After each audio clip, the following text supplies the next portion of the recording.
الأنبياء وعلى آله وأصحابه أجمعين أما بعد. Para talibat yang insyaallah dimuliakan oleh Allah Subhanahu wa taala. Alhamdulillah pada kesempatan pagi hari ini Allah mempertemukan kita kembali dalam rangka bertalabul ilmi, menuntut ilmu yaitu ilmu fiqih dalam perspektif mazhab Syafi'i dengan menggunakan kitab Matan Abi Suja. Alhamdulillah semoga Allah senantiasa memberikan keistiqomahan kepada kita semua dalam meniti jalan menuntut ilmu ini.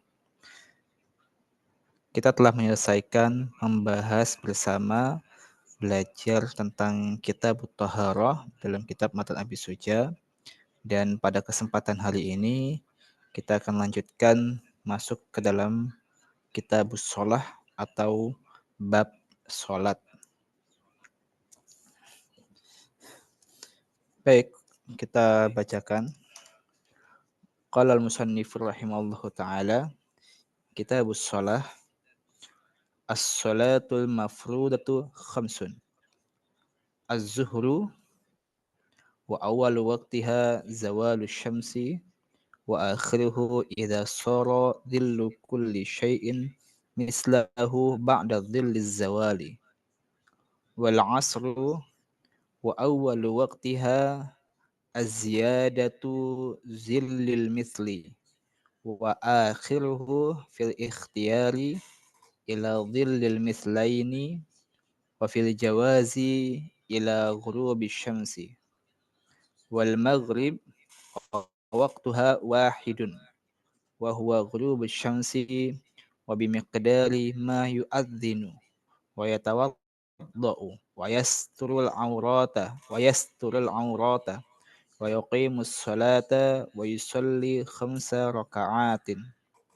Wal isya wa awwalu waqtiha idza ghaba syafaqul ahmaru wa akhiruhu fil ikhtiyari ila thuluthil laili wa fil jawazi ila tulu'il fajri tsani. Was subhu wa awwalu waqtiha tulu'ul fajri atsani wa akhiruhu fil ikhtiyari ila al isfari wa fil jawazi ila tulu'isy syamsi. Baik. Kitabus shalah, kita masuk dalam pembahasan bab salat. Apa itu salat? Dulu kita ketahui dulu ya. Salat, as-shalah lughatan ad-du'a. Jadi salat secara bahasa itu artinya adalah doa. Wa syar'an, ya adapun secara syar'i itu dikatakan oleh Ar-Rafi'i aqwalun wa af'alun muftahatun bitakbiri muhtamatun bitaslimi bisyara'ita makhsusatin. Salat secara syar'i, secara istilah itu berarti ucapan dan perbuatan yang diawali dengan takbir serta diakhiri dengan salam dengan syarat tertentu.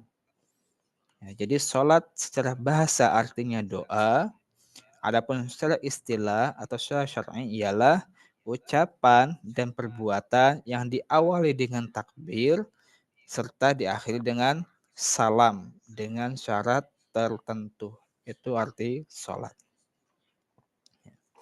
As-salatul mafruḍatu khamsun. Ya. Salat wajib, ya. Salat wajib atau salat fardu itu ada 5. Di sini disebutkan salat itu ada 5, ya. Ada zuhur, ada asar, ada maghrib, ada isya, ada subuh, ya. Jadi salat wajib itu ada 5, yang mana wajib dilakukan pada awal waktu dengan kewajiban yang dilapangkan sampai menyisakan waktu yang cukup untuk melaksanakan sholat. Ya. Pertama di sini disebutkan waktu yang disebutkan adalah zuhur. Az-zuhuru. Ya, sholat zuhur. Ya. Kenapa di sini disebut sholat zuhur dulu bukan sholat subuh? Karena memang perintah sholat yang pertama kali itu adalah sholat zuhur. Maka di sini juga mu'alif menyebutkan yang pertama kali itu adalah sholat zuhur. Az-zuhru. Az-zuhru yaitu sholat zuhur. Kapan dilaksanakannya waktu sholat zuhur? Wa awwalu waktiha, ya, disebutkan sholat zuhur. Ya, tadi zuhur itu artinya sholat zuhur itu maksudnya tampak pada tengah hari, ya, zohir. Ya, tampak pada tengah hari. Disebut sholat zuhur karena dia zohir. Ya, tampak pada tengah hari. Dan kapan dimulainya sholat zuhur? Wa awal waktiha. Permulaan waktunya ialah zawalus syamsi. Ya. Jadi sholat zuhur itu awal waktunya dimulainya ketika bergesernya matahari dari tengah langit, ya, bergesernya matahari dari tengah langit, ya, dari tengah langit. Jadi kalau di tengah-tengah pas itu belum zuhur, ya. Tapi ketika sudah bergeser sedikit, ya, dari tengah langit, maka sudah masuk waktu zuhur. Itu waktunya. Awal waktu salat zuhur. Kapan habisnya waktu zuhur? Wa akhiruhu idza sara zillu kulli syai'in mislahu ba'da dhilliz zawal. Ya. Dan berakhirnya waktu zuhur ialah idza sara zillu kulli syai'in, ya. Bila bayangan setiap benda itu menyaingi benda tersebut ba'da zilliz zawali, ya, tanpa menghitung bayangan yang bergeser atau yang hilang. Ya, jadi sholat zuhur itu pertama kali dimulai atau awal waktunya adalah ketika bergesernya matahari dari tengah-tengah langit. Ya, misalkan kalau kita taruh benda atau tiang itu diketahui pergeseran bayang-bayang dari benda tersebut ke arah barat, ya, itu setelah mencapai batas terpendeknya dari ketinggian matahari. Jadi kalau misalnya benda itu ada taruh di tengah-tengah, ya, itu nanti bayangannya tuh bergeser sedikit. Itu sudah bisa dimulai waktu zuhur, ya. Adapun berakhirnya waktu zuhur itu adalah ketika idza shara zillu kulli syai'in mislahu, yaitu bayangan setiap benda itu menyamai benda tersebut, ya. Jadi kalau ada tiang bendera di tengah-tengah lapangan dan bayangannya itu sama, ya. Bayangannya itu misluh, ya, mislahu. Bayangannya itu sama dengan benda tersebut, ya.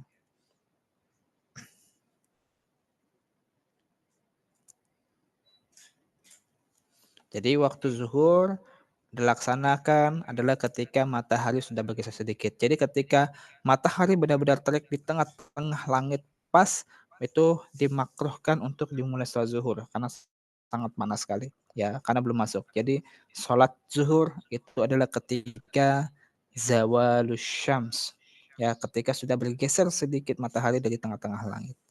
Kalau kita patokkan dengan benda, bayangannya bergeser ke arah barat. Habisnya kapan? Ketika bayangan benda tersebut sama tingginya.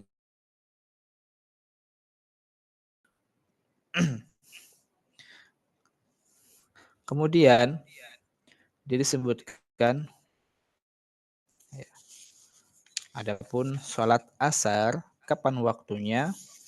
Sholat asar di sini disebutkan az-ziyadatu ala zillil misli.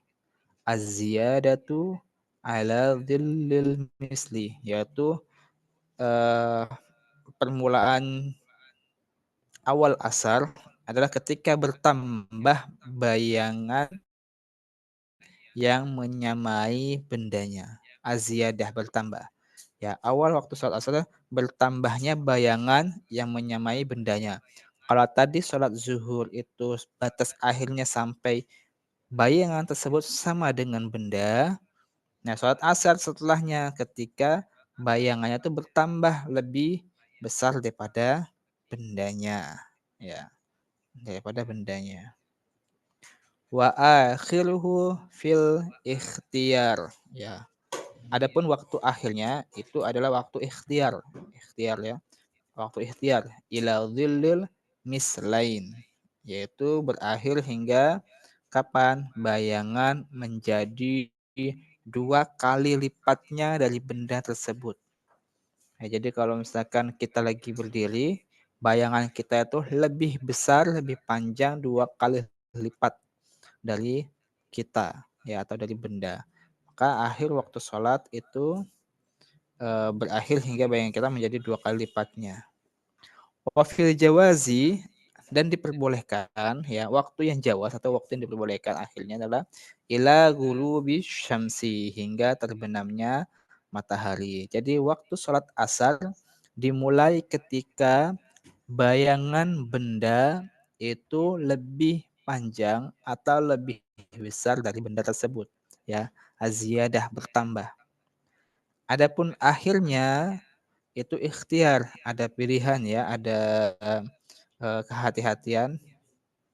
Ila zilil mislain sampai bayangan itu lebih besar dua kali lipat dari benda tersebut. Dan diperbolehkan juga waktu asar itu sampai ghurubi syamsi, yaitu terbenamnya matahari. Saat zuhur, asar, kemudian maghrib, wal maghrib. Ya. Adapun waktu maghrib di sini wa waktuha wahid. Ya. Waktu sholat maghrib itu hanya ada satu. Berbeda dengan sholat zuhur dan asar. Ada permulaan, ada akhirnya, ada pilihannya ya. Adapun sholat maghrib itu hanya satu. Kapan waktunya sholat maghrib?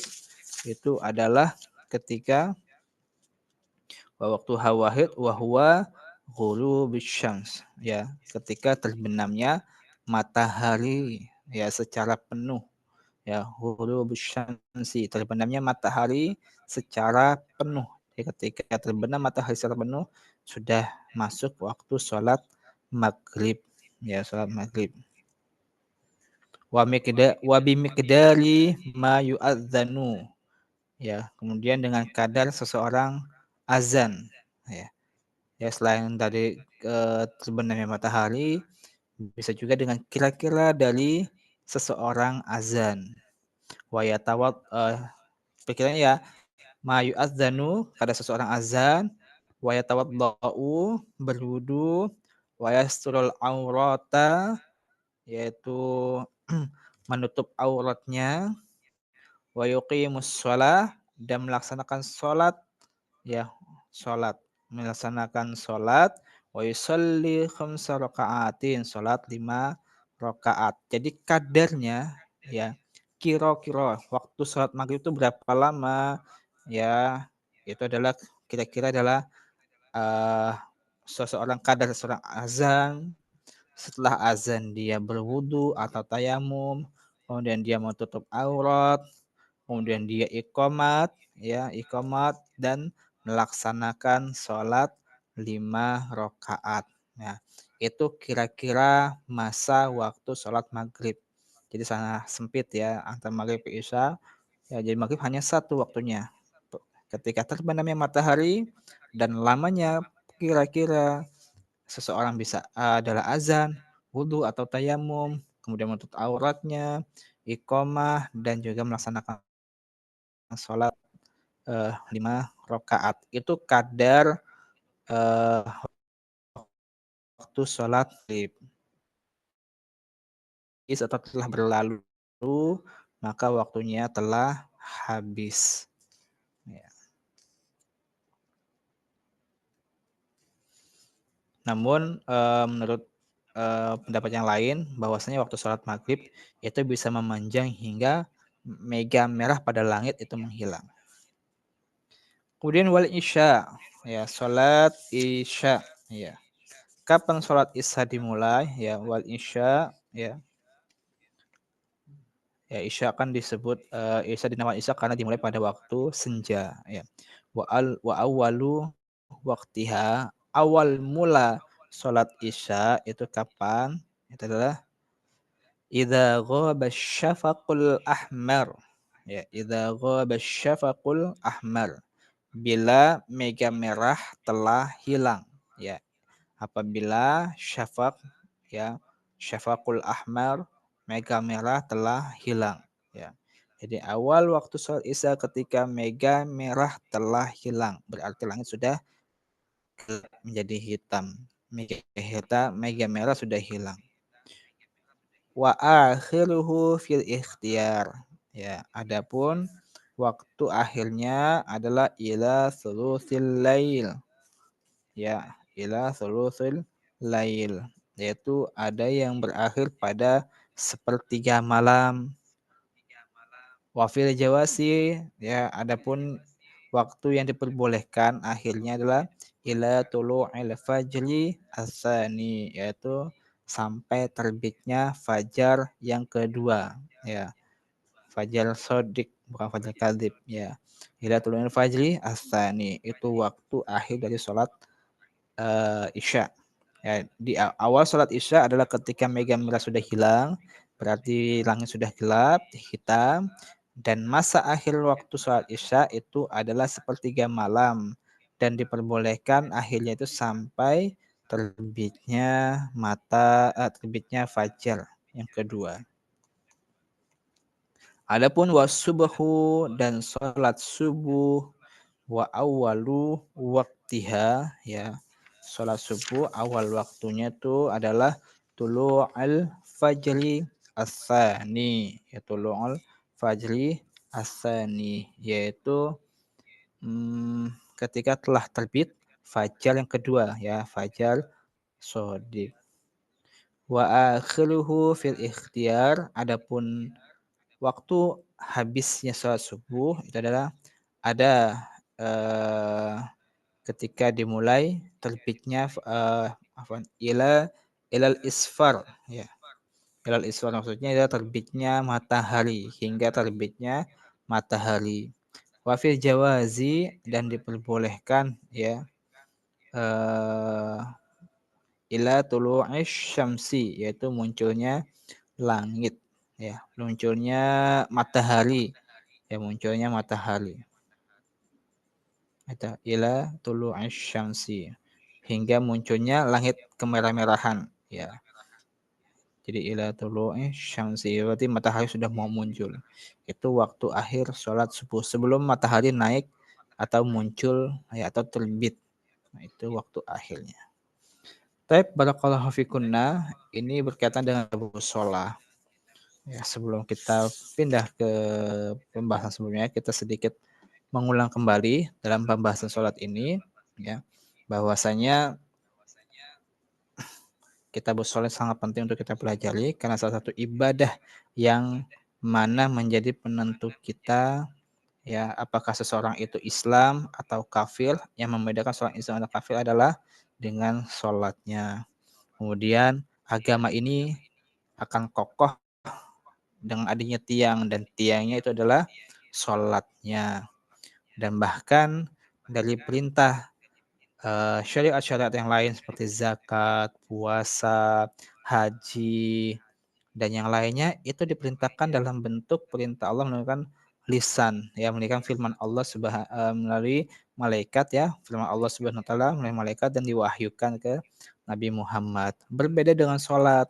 Sholat itu Allah perintahkan secara langsung sehingga Nabi Muhammad itu diutus ya melaksanakan perjalanan Isra dan Mi'raj ya, langsung dari Allah Subhanahu wa taala melalui proses Isra dan Mi'raj tadi, berbeda dengan syariat yang lain, sehingga ini menunjukkan betapa pentingnya ibadah sholat dalam kedudukan agama kita. Maka penting juga kita mempelajari kitabus shalah ya, berkaitan dengan sholat agar sholat kita sesuai, agar sholat kita juga bernilai ibadah ya, karena nilai ibadah itu akan diterima bila satu lillahi ta'ala, ikhlas karena Allah Subhanahu wa taala, yang kedua adalah mengikuti tuntunan Nabi Muhammad Shallallahu Alaihi Wasallam. Ya. Dan perlu diingat juga, sholat itu kan adalah merupakan doa. Ya tadi kan as-sholatu lughatan ad-du'a ya. Salat secara bahasa adalah doa. Doa tuh kita berdoa kepada Allah Subhanahu wa taala. Ya, yang mana salat itu dari pagi sampai malam. Kan ada salat yang siang, pagi, malam, ada subuh, zuhur, asar, maghrib, isya ya. Allah Subhanahu wa taala berfirman, Fasubhanallahi hina tumsuna wa hina tusbihuna walahul hamdu fis samawati wal ardi wa asyiyan wa hina tudhirun. Maka bertasbihlah kepada Allah waktu kamu berada di petang hari ya, dan waktu kamu berada di waktu subuh, dan hanya baginya lah segala puji segala puji di langit dan di bumi, dan di waktu kamu berada pada petang hari dan di waktu kamu berada di waktu zuhur. Surat Az-Zumar ayat 17 sama 18. Ini salah satu juga dalil perintahnya kita untuk melaksanakan sholat. Dalam ayat lain juga Allah mengatakan, Allah berfirman, Innas sholata kanat alal mu'minina kitaban mauquta. Sesungguhnya sholat itu adalah fardu ya, yang ditentukan waktunya atas orang-orang yang beriman. Surat An-Nisa ayat 103. Kemudian waktu sholat yang kita tadi bacakan, ya salah satu dalilnya adalah waktu zuhri, ya kata Nabi SAW, waktu zuhri, idza zalat syamsu wa kana dhillur rajuli qatulihi ma lam yahdur al-asr, ma lam yahdur. Waktu zuhur ialah ketika bergesernya matahari dan bayang-bayang seseorang menyamai panjangnya sebelum tiba waktu asar ya, sebelum lam yahdurul asru wa waktul asri, sebelum tiba waktu asar ya. Adapun waktu asar malam tasfarra syamsu ya, waktu asar selama matahari belum menguning. Wa waktu sholatil maghrib, adapun sholat maghrib malam yaghrib asyafaqu ya, waktu maghrib itu selama ronah merah senja belum hilang ya. Wa waktu sholatil isya ila nisfil lailil awsat. Ya. Adapun waktu sholat isya itu hingga pertengahan malam. Wa waktu sholatis subhi min tulu'il fajri malam tatlu'us syamsu. Ya, waktu sholat subuh itu mulai terbitnya fajar sampai selama matahari belum terbit ya. Dan terbitnya fajar sampai selama matahari belum terbit. Ya. Dan dalil lain tentang kita sholat 5 waktu adalah Nabi Muhammad SAW mengatakan mathalus sholawatil khamsi kamathali nahrin jarin ghamrin ala babi ahadikum yaghtasilu minhu kulla yawmin khamsa marwatin. Perumpamaan sholat 5 waktu itu laksana sungai mengalir yang melimpah airnya berada di depan pintu seseorang di antara kalian. Jika ia mandi di sungai tersebut setiap hari 5 kali. Kita bayangkan ya, kalau kita mandi sehari itu 5 kali, bagaimana bersihnya seseorang tersebut. Nah, begitu juga dengan sholat. Ya, kita sehari sholat 5 kali itu membersihkan noda-noda yang kotor di dalam diri kita, hati kita, pikiran kita. Tapi para talibat semuanya, hasil pembahasan dengan kitab sholat, mengapa dinamakan sholat? Ya, kitab sholat. Kenapa kok disebutnya sholat? Ya, karena di dalam sholat itu termuat doa, ya. Di dalamnya termuat doa yang lebih banyak. Ya. Kan sholat itu kan adalah doa. Makan sholat karena isinya doa semua. Dari takbiratul ihram, ada doa iftitah, Al-Fatihah kita berdoa, surat pendek, kemudian ruku kita bertasbih, kemudian i'tidal, sujud kita bertasbih, ketika duduk antara dua sujud kita berdoa, ada doanya, ketika kita tasyahud akhir, sholawat, di akhir tasyahud juga ada doanya. Karena di dalam sholat itu lebih dominan isinya adalah doa, ya, doa kepada Allah Subhanahu wa taala. Kemudian apakah kan dari tadi kita sujud. Kalau misalkan sujud syukur dan sujud tilawah ya, ketika membaca Al-Qur'an ada sujud tilawah, apakah itu termasuk dalam sholat? Karena diawali dengan takbir dan diakhiri dengan salam. Ya, tadi kan pengertian sholat adalah aqwalun wa af'alun muftahatun bitakbiri muhtamatun bitaslimi bisyara'iti makhsusatin. Sholat itu adalah perkataan, perbuatan yang diawali dengan takbir ya, serta diakhiri dengan salam. Nah, kalau sujud syukur dan sujud tilawah itu apakah seperti sholat juga karena diawali dengan takbir dan diakhiri dengan salam? Jawabannya bukan, karena yang dimaksud perbuatan adalah mencakup dalamnya ada ruku, ada i'tidal, ya. Sementara sujud dan sujud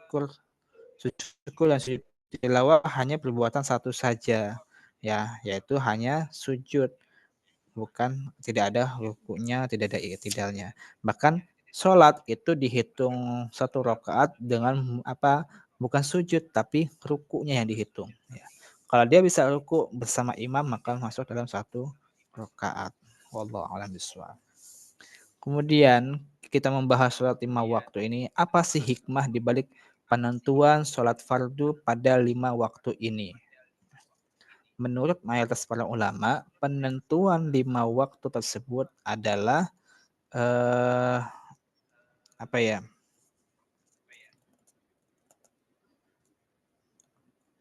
Yaitu untuk kita penghambaan ya, penghambaan kepada Allah Subhanahu wa taala.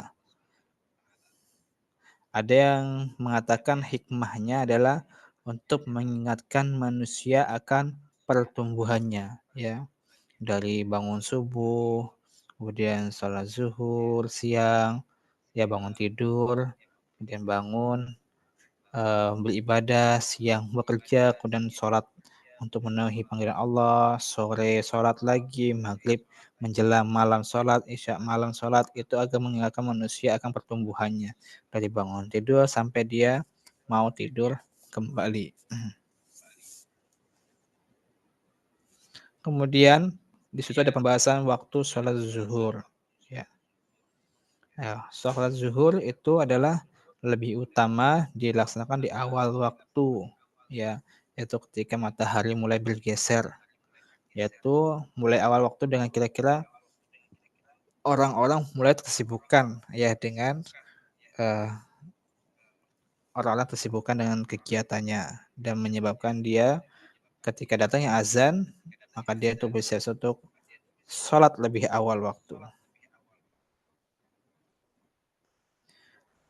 Pun ikhtiar, maksudnya ikhtiar kan tadi disebut fi ikhtiari ya. Misalkan fil ikhtiar itu adalah mulai awal waktu hingga tersisa kira-kira waktu yang cukup untuk sholat. Ya, waktu yang cukup untuk sholat. Jadi ikhtiar itu adalah mulai awal waktu hingga tersisa waktu ya kira-kira waktu yang cukup untuk sholat. Fi ikhtiar ya fil ikhtiar. Terus kemudian di situ ada juga perkataan wafil jawazi ya jawas. Jawas itu maksudnya dari mulai awal waktu hingga dari awal waktu sholat dibolehkan sholat hingga tersisa kira-kira waktu yang cukup untuk sholat. Ya, yang waktu yang cukup untuk sholat. Kalau haram jelas ya haram adalah waktu yang tidak cukup untuk melaksanakan sholat.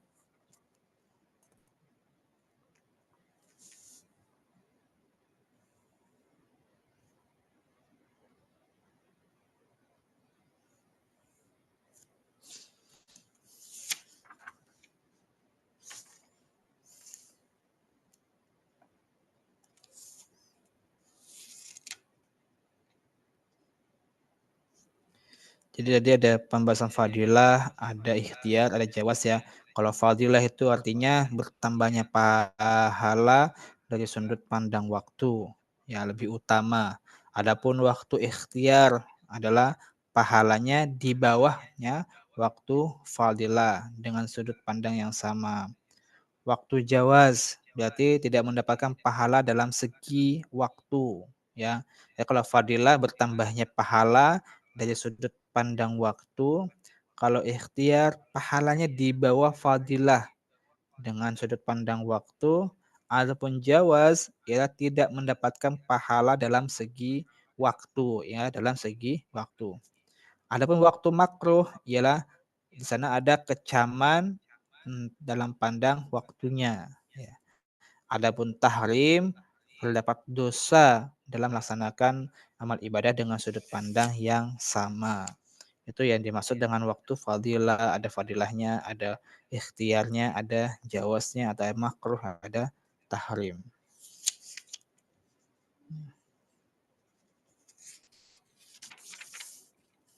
Jadi sebenarnya masing-masing sholat itu ada pembagiannya, ada pembagian fadilah yang lebih utama yaitu ketika awal waktu.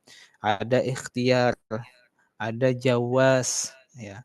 Jawaz pun ada dua, ada yang makruh, ada yang tidak makruh. Ada waktu yang haram dilaksanakan untuk sholat, ya. Ada juga waktu yang darurat.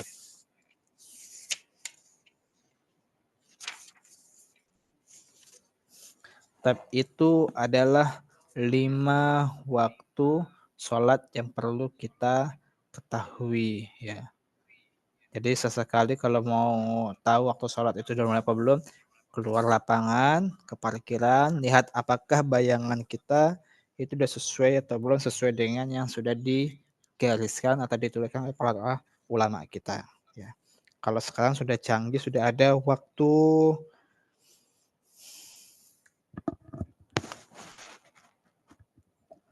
semacam jam sholat, ya. Sudah ada waktu-waktunya jam zuhur 12:04 itu menggunakan teknologi, ya.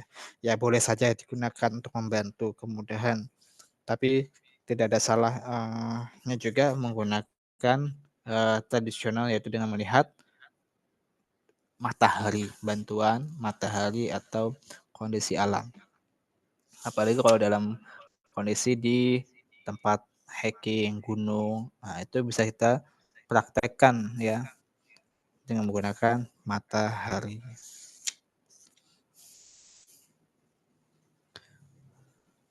Baik, demikian pembahasan tentang waktu-waktu sholat. Kita lanjutkan pembahasan yang baru, faslun fi syuruti wujubis sholah, yaitu syarat-syarat wajib sholat. Syarat-syarat wajib sholat. Qala al-mu'allifu rahimahullahu ta'ala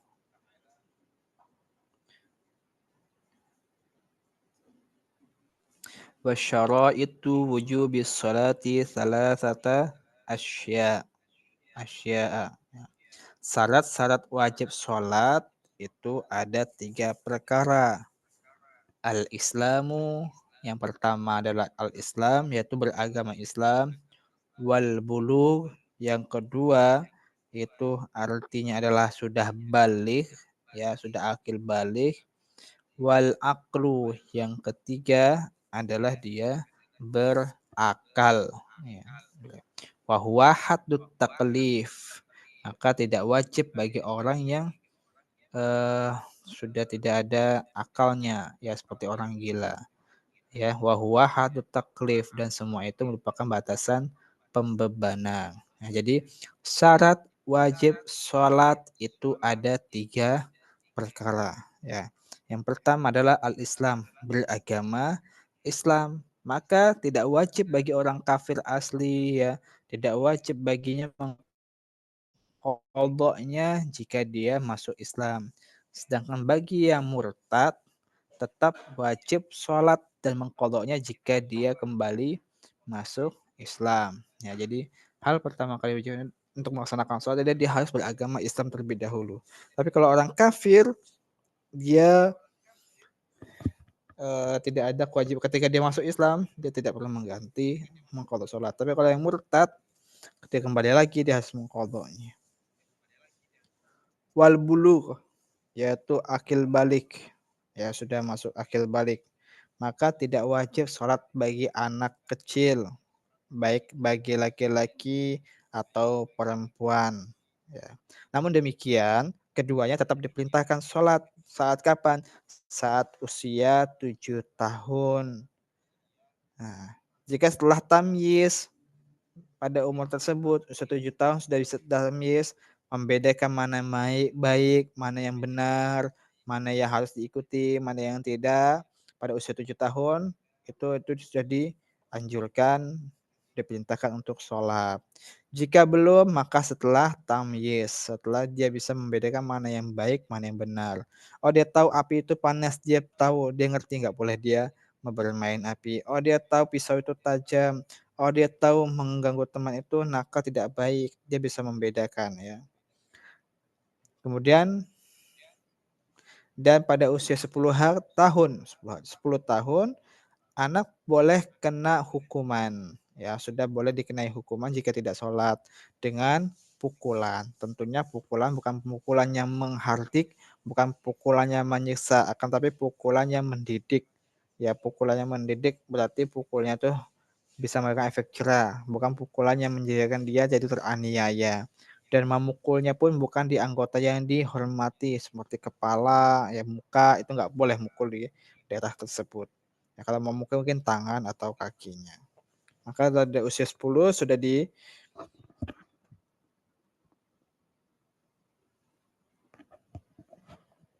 sudah bisa diperintahkan dan jika tidak mau boleh dididik dengan pukulan. Ya.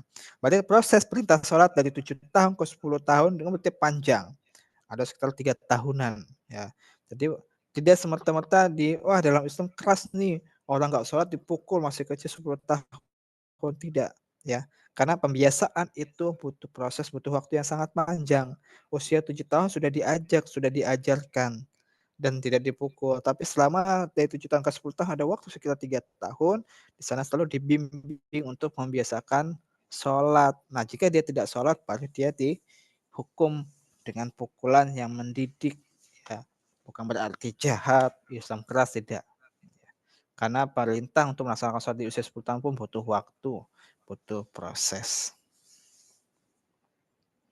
Jadi itu wal aqlu, yang ketiga adalah berakal. Ya, berarti orang gila itu nggak wajib sholat. Ya, kalau kita nggak mau sholat, malas melaksanakan sholat, ya jadi orang gila. Ya, jadi orang gila dia nggak ada kewajiban sholat. Ya, jadi kalau ada yang nggak mau sholat, ya jadi orang gila saja. Ya, karena dia tidak dikenakan kewajiban sholat. Ya. Jadi tadi eh,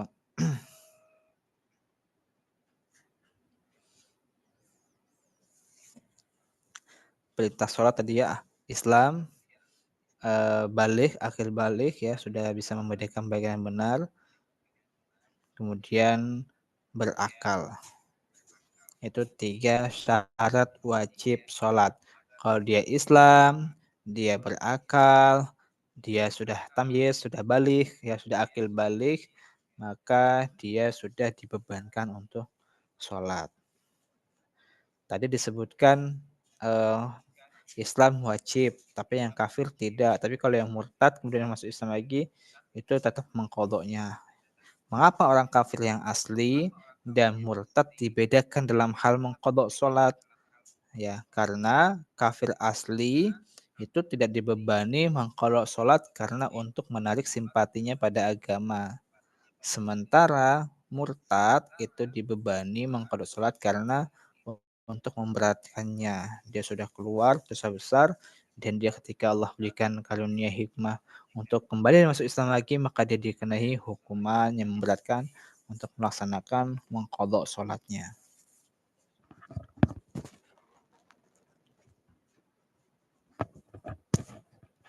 Kemudian tadi al-bulugh ya. Apakah perintah sholat kepada anak kecil itu cukup sekali saja dilakukan? Tidak. Ya, perintah kita melaksanakan sholat untuk anak-anak itu harus diulang. Ya, perlu diulangi. Ya, sampai mereka paham bahwasanya sholat itu penting buat mereka. Kemudian tadi disebutkan juga orang yang sudah 7 tahun ya atau sudah masuk usia tamyiz atau telah bisa tamyiz itu bisa diperintahkan untuk sholat. Sekarang sebatas manakah orang itu atau seorang anak dihukumi tamyiz, yaitu ketika dia bisa makan, dia bisa minum, dan dia bisa beristinja sendiri.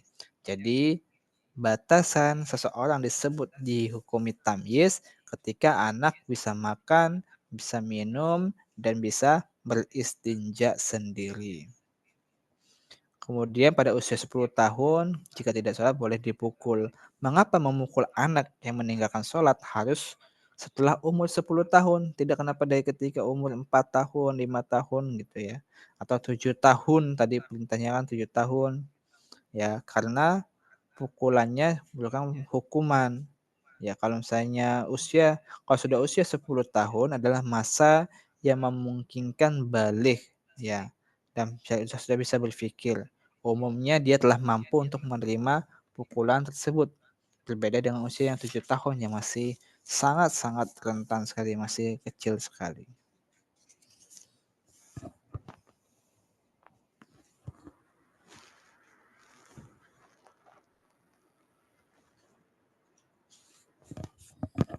Baik, kita lanjutkan. Qala al-mu'allif rahimahullahu taala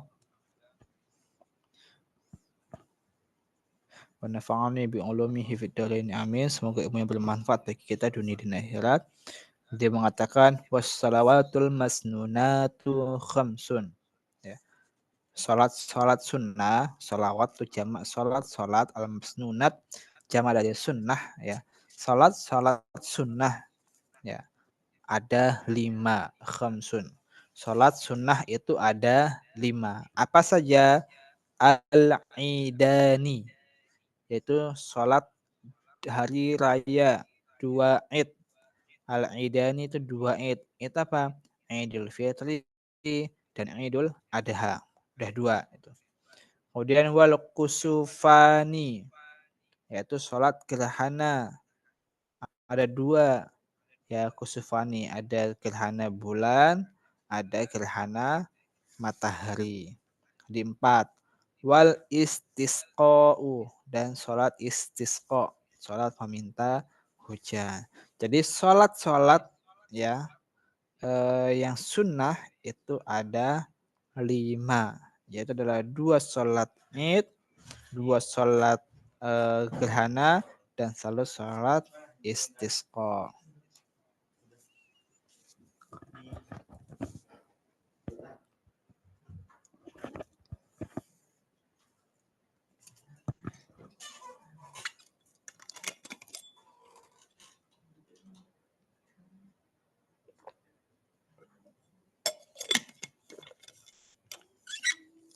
Itu sholat sunnah ya ada 5. Adapun yang lainnya was sunnah tabi'atu lil fara'idi sab'ata asyara rak'atan. Ya. Adapun sunnah-sunnah yang mengikuti sholat wajib ya itu ada 17 rakaat. Apa saja? Rakaatul fajri 2 rakaat sebelum fajar. Ya. Jadi sholat sunnah yang mengikuti sholat fardu ada 17 dalam sehari. Yang pertama adalah rakaatul fajri, 2 rakaat sholat fajar. Kemudian wa arba'u qabla zuhri, yaitu 4 rakaat sebelum zuhur.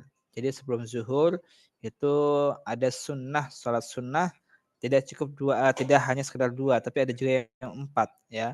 Jadi 4 rakaat sebelum zuhur, 2 rakaat, 2 rakaat. Udah 6 tuh. Tadi 2 rakaat sholat subuh, 4 rakaat sebelum zuhur. Wa rak'atani ba'dahu dan 2 rakaat setelah salat zuhur. Ya tadi 2 rakaat setelah zuhur, 4 rakaat sebelum zuhur, 2 rakaat setelah zuhur.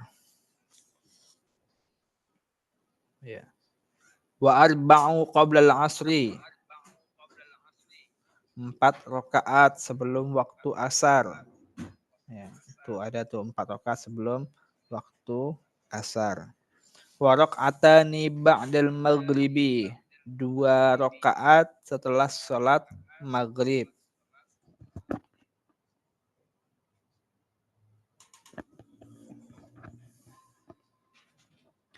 Wa salasun ba'dal isya'i yutiru biwahidatin min hunna. Ya, yaitu adalah 3 rakaat setelah salat isya yang berwitir 1 rakaat di antaranya. Ya, di antaranya. Jadi salat sunnah yang mengiring salat fardu itu ada 17 ya di dalam matan Abi Suja. Sebutkan 2 rakaat sebelum fajar, 4 rakaat sebelum zuhur, 2 rakaat setelah zuhur, 4 rakaat sebelum asar, 2 rakaat setelah maghrib, dan salah satu rakaat yaitu 3 rakaat setelah salat isya, yang mana salah satu dari rakaat tersebut adalah salat witir.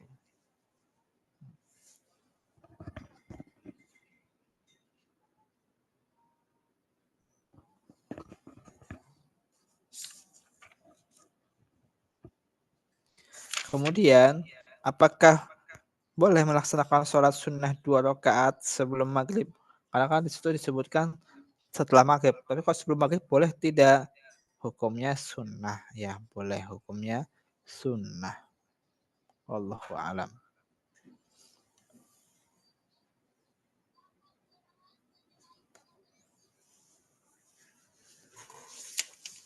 Ya tadi ada 7. Jadi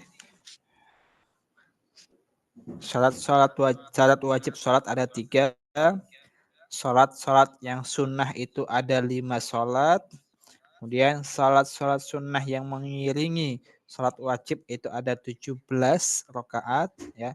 2 rakaat fajar, 4 rakaat sebelum zuhur, 4 rakaat setelah sholat zuhur, 4 rakaat sebelum asar, kemudian 2 rakaat setelah maghrib, dan 3 rakaat setelah isya.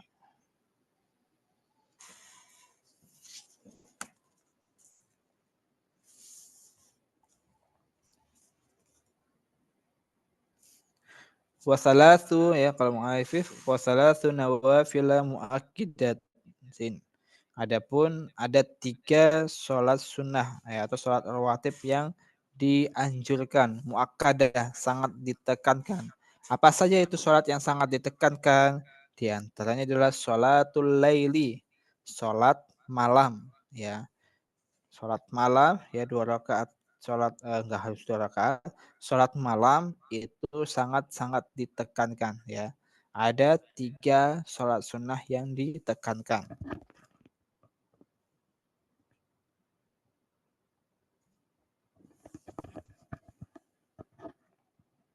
Apa saja? Yaitu adalah sholatul lail, sholat malam. Ya, sholat malam. Wa sholatul duha, ya sholat duha pagi hari, bisa dilaksanakan sebelum berangkat atau sebelum masuk sekolah.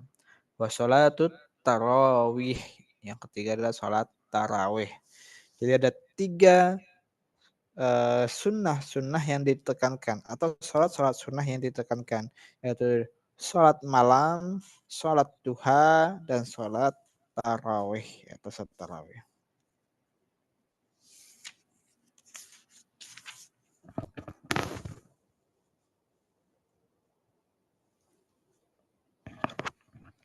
Kemudian di sini mu'alif menyebutkan sholatul lail. Apa sih sholat lail? Apa yang dimaksud dalam sholat lail atau sholat malam? Yang dimaksud sholat malam adalah sholat tahajud. Ya, sholat malam itu adalah sholat tahajud. Kapan itu sholat tahajud? Yaitu sholat yang dilaksanakan setelah sholat isya disertai dengan tidur. Ya, baik sunnah maupun fardu, baik sunnah maupun sholat fardu. Jadi dinamakan sholat tahajud, dilaksanakan sholat tahajud kalau memang sudah tidur. Habis tidur bangun, kemudian mau melaksanakan sholat pada malam hari, namanya sholat tahajud. Ya, sholat malam. Ustaz, apakah boleh tahajudnya sebelum tidur, jadi nggak tidur?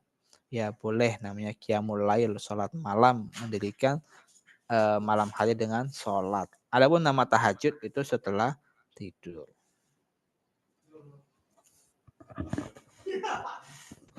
Wa sholatid duha, 2 rakaat. Ya, bisa juga 2 rakaat atau lebih. Sholat duha. Ya. Boleh 2 rakaat, boleh 4 rakaat. Ya, dilaksanakan. Yang disunahkan adalah 2 rakaat ketika sholat sunnah duha. Dan yang ketiga adalah sholatu tarawih, yaitu sholat tarawih. Ya, sholat tarawih itu ada yang 2 rakaat, 1 salam. Ada yang 4 rakaat dengan satu kali salam menurut pendapat yang lain. Pilih afdalnya adalah 2 rakaat. Ya demikian tuh ya 3 sunnah yang muakkadah berkaitan dengan sholat.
Taib.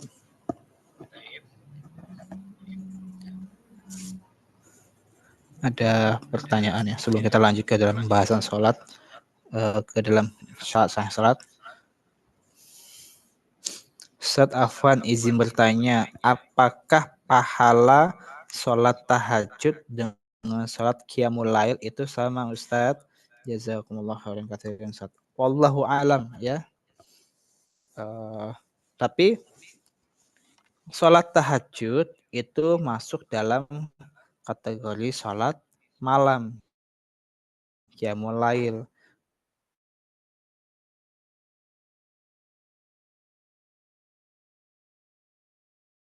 Mendirikan malam, menghidupkan malam hari. Ya, jadi tahajud itu masuk dalam qiyamul lail ya. Karena qiyamul lail itu umum. Wallahu a'lam bishawab.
Taib. Qadarullah ternyata dari tadi suaranya hilang. Nggak sadar kalau saya tidak. Padahal tadi udah sampai selesai pembahasannya. Tadi terakhir pas suara terdengar sampai apa? Sampai mana?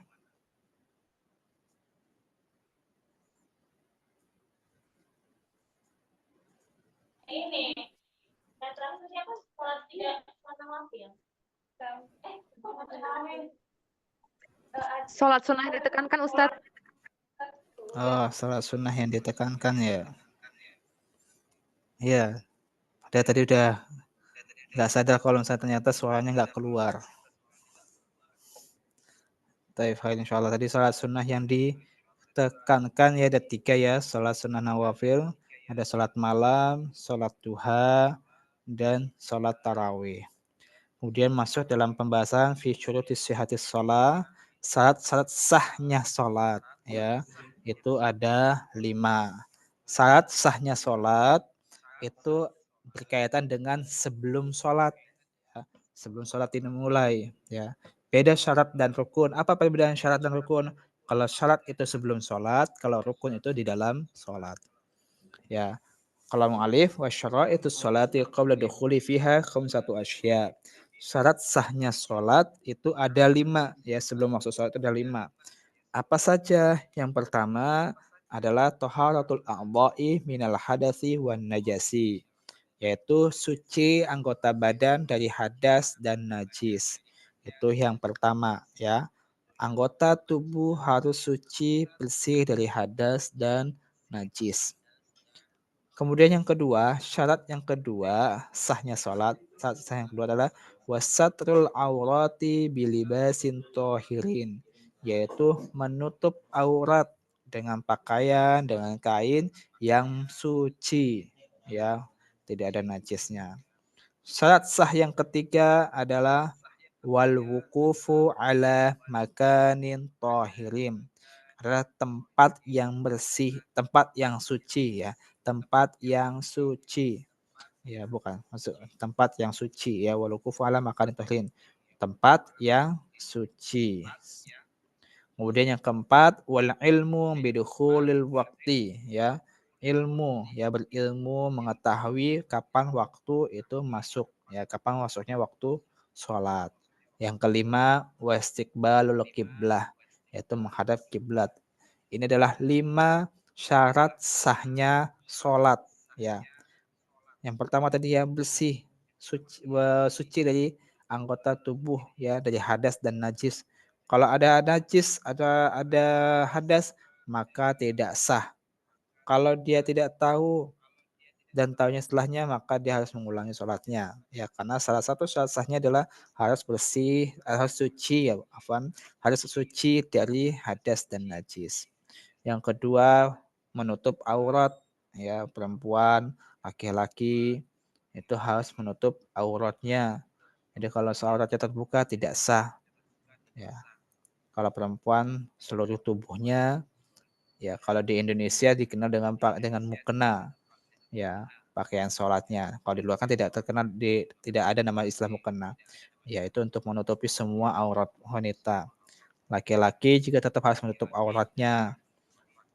Misalkan kalau punya abang atau punya kakak, itu dipastikan kalau dia sholat di luar, misalnya di perjalanan, pakaiannya kalau kaosnya agak naik ketika sujud itu kan terbuka belakangnya, itu tidak sah. Maka diingatkan untuk pakailah pakaian sholat yang menutupi auratnya ketika sujud, belakang badan yang terangkat dengan kain, kaosnya itu tertutup. Ya. Jadi harus tertutup auratnya. Kalau tidak, kalau bisa terlihat terbuka tidak sah. Yang ketiga, wal wukufu ala makanin tohirin, tempatnya suci ya. Tempat sholatnya itu suci, tidak ada najis. Wal ilmu bidukhulil waktu, tahu kapan waktu sholat ya, ada ilmunya.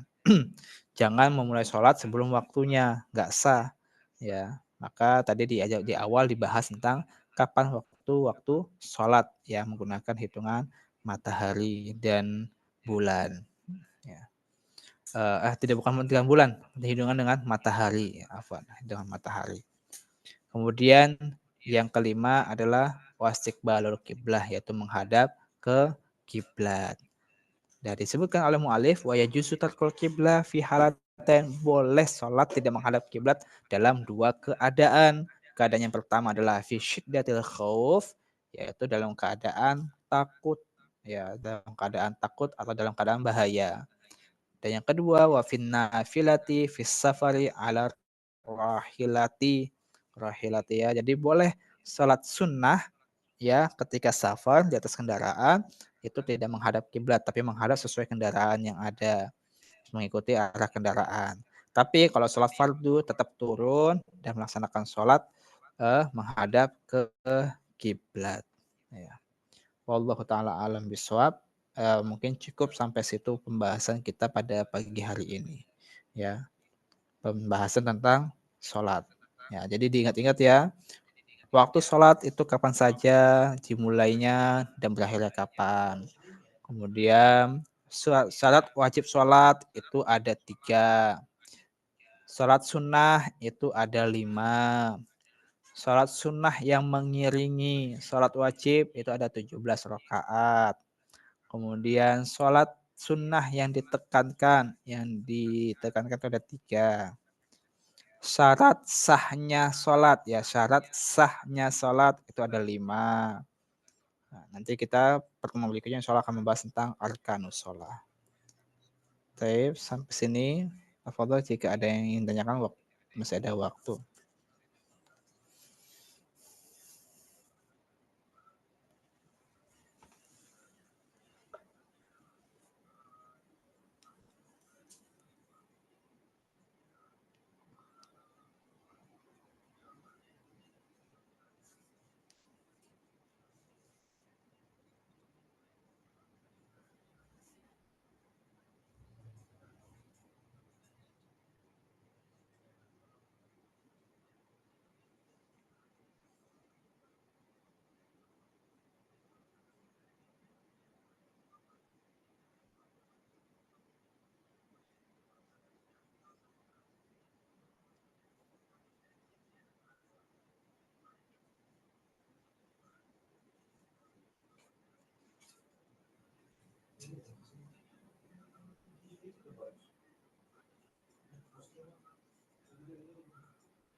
Tapi ada pertanyaan. Oh, ada yang masuk nih satu ya.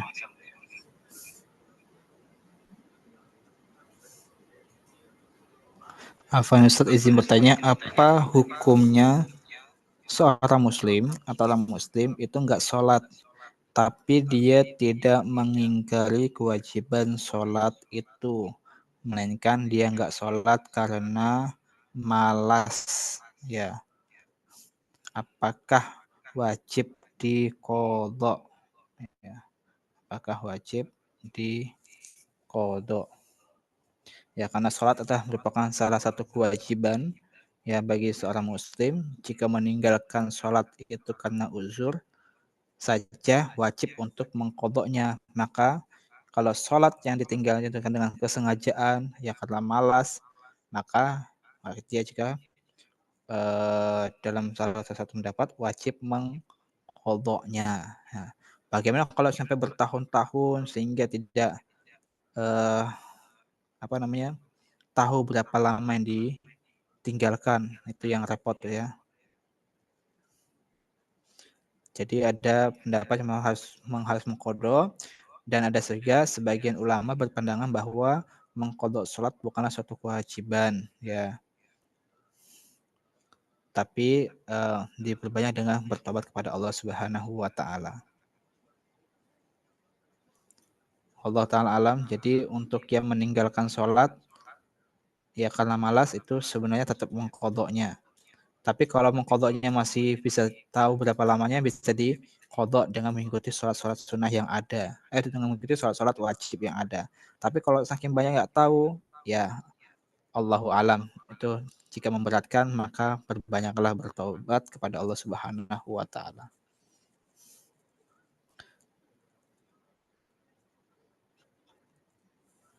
Ustaz, Afwan, sholat tidak menghadap kiblat dibolehkan untuk orang yang dalam keadaan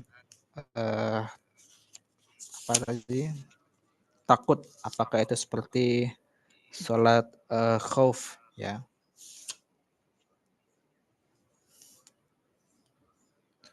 Wallahu alam ya, bisa juga karena khauf itu kan dalam keadaan takut, dalam keadaan bahaya ya. Khauf di sini adalah dalam keadaan bahaya. Jadi bisa saja ya jika kamu dalam keadaan bahaya, maka sholatlah sambil berjalan atau sambil berkendaraan. Ya, kalau yang berperang sambil berkuda atau sambil membawa rombongan. Tapi kalau praktik sholat khauf nanti ada pembahasannya di dalam materi suci dijelaskan. Nanti kita bahas di situ ya, ada pembahasan tentang sholat khauf ya, seperti apa sholat khauf itu sendiri.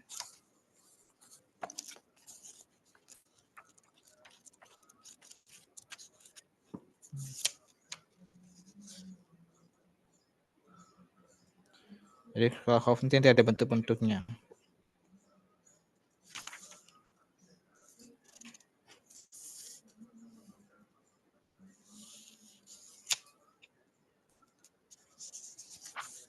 Kalau khauf tetap dianjurkan untuk menghadap kiblat ya. Wallahu alam.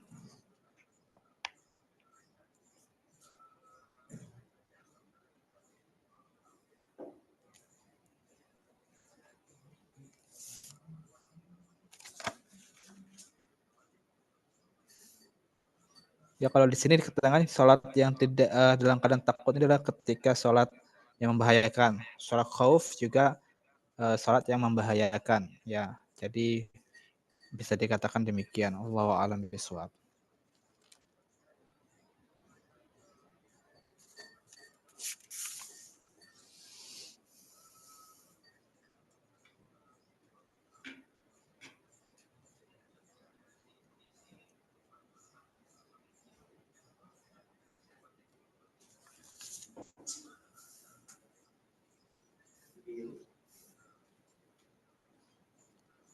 Begitu ya, kalau tidak ada kita cukupkan atau nanti bisa bertanya di luar. Afwan, saat izin bertanya, apakah diperbolehkan sholat fardu tidak menghadap kiblat dikarenakan sedang di kendaraan yang tidak memungkinkan untuk berhenti, kayak kapal, pesawat, dan lain-lain. Ini sempat kita singgung juga ya terkait dengan sholat. Kalau sholat di kendaraan, kan salah satu pembahasan sholat itu adalah sholat wajib terutama itu harus sempurna ya, rukuknya, sujudnya, Kalau dia memungkinkan, kalau ke pesawat kan tidak semua pesawat sih, ada beberapa pesawat kayak Saudi Airlines itu yang bisa kita sempurna sholatnya, bisa ruku, bisa sujud, dan di sana ada arah kiblatnya ya, ada petunjuknya bisa kalau di pesawat. Kalau kayak di kereta ataupun di kapal juga sudah ada, ininya, sudah ada apa namanya, arah kiblatnya juga sudah dipasang, itu sudah mudah ya. Jadi selama di kendaraan itu bisa ruku, bisa sujud, nah maka itu sangat bisa juga untuk menghadap ke kiblat ya.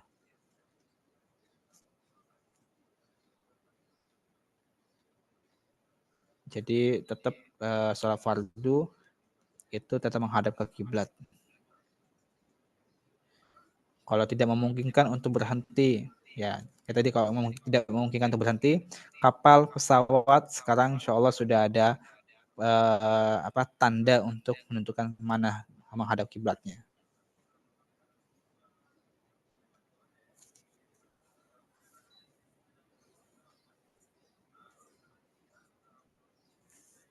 Ustadz, kalau saat haid kita sudah suci dari waktu zuhur, tapi belum sempat toharoh di waktu asar, apakah zuhurnya juga harus diqadha? Dan jika harus diqadha, yang dikerjakan sholat zuhur atau asar dulu saat kalau sucinya di waktu zuhur, maka harus segera bersuci.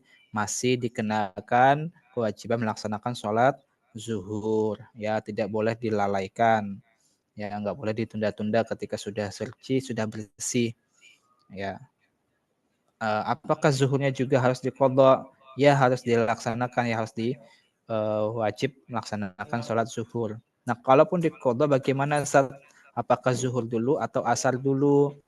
Ya, kalau mau ini, eh, kalau di rumah kan lebih memungkinkan, lebih mudah ya. Lebih baiknya sesuai dengan urutan. Misalkan subuh dengan zuhur dengan asar kan lebih awal zuhur. Maka sholat zuhur dulu, baru sholat asar. Tuh, kalau di rumah lebih memungkinkan, lebih mudah. Tapi kalau kondisinya di masjid, ada sedang sholat asar, ya kita mengikuti imam dulu sholat asar, baru sholat zuhur. Ya, jadi seperti itu. Tapi lebih utamanya sesuai dengan urutan waktunya. Mana yang lebih awal. Zuhur sama asar, maka zuhur dulu baru sholat asar. Wallahu a'lam bishawab.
Baik, kalau tidak ada kita cukupkan dulu ya.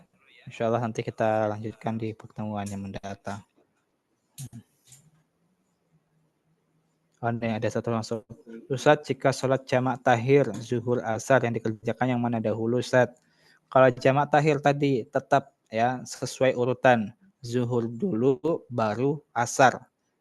Ya, kalau kondisinya bisa memungkinkan secara urut tertib zuhur sama asar. Kecuali kalau kondisinya kita berada di masjid berjamaah dengan masjid bersama imam, maka bisa sholat asar dulu, baru nanti sholat zuhur. Atau sholat bersama imam, niatnya ya kalau tadi ya, kalau saya sama imam kita ikut dulu, baru kita sholat zuhur. Tapi kalau di rumah atau sendiri itu sesuai urutan. Zuhur sama asar mana duluan? Zuhur dulu baru asar. Ya, misalkan zuhur asar dijamak di waktu asar. tetap yang dilaksanakan adalah zuhur dulu, baru asar. Sesuai tertibnya, sesuai urutannya. Zuhur, asar, maghrib, isya.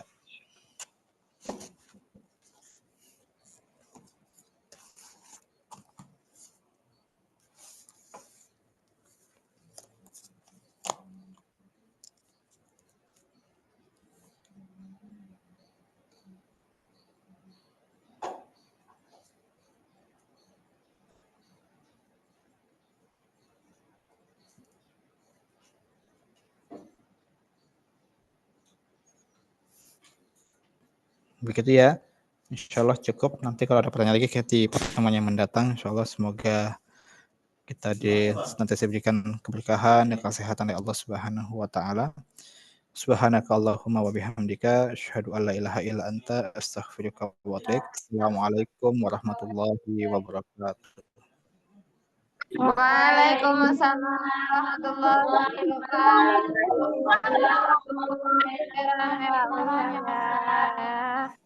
Waalaikumsalam. Izin pamit.